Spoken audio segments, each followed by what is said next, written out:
Ang lihim ni Lolo Berto.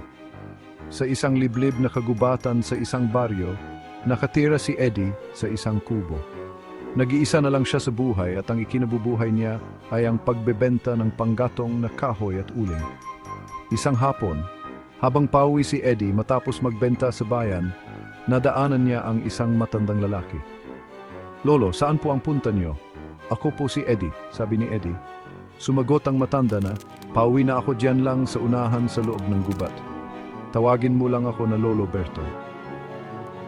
"Naku, mauna na ako, Lolo Berto. Baka gabihin ako sa pag-uwi," sagot ni Eddie.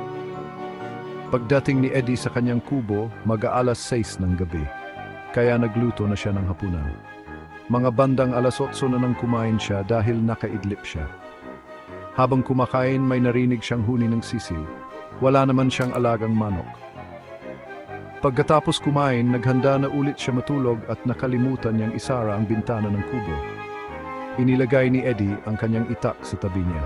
Isinuksok sa kawayan. Mga hating gabi, habang natutulog si Eddie, may biglang lumundag na malaking hayop. Namumula at nanlilisik ang mata nito. Agad kinuha ni Eddie ang kanyang itak at inundayan ito.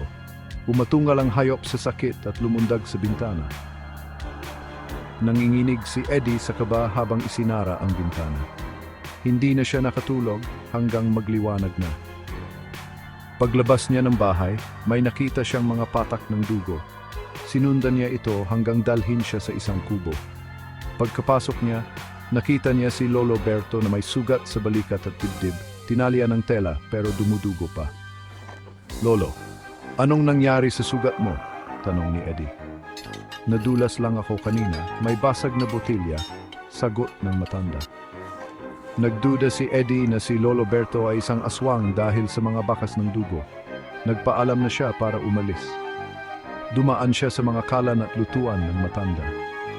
Amoy lansa ang mga ito. Binaligtad niya ang mga ito at tinusukan ng pangontra. May kasabihan kasi ang mga matatanda na pag nasugatan mo ang aswang, sundan mo sa kanyang bahay at baliktarin ang mga gamit sa lutuan para tuluyan siyang di na gumaling at di makalabas. Habang papalayo si Eddie, narinig niya ang hiyaw ni Lolo Berto sa sakit ng mga sugat. At doon natapos ang lihim ni Lolo Berto.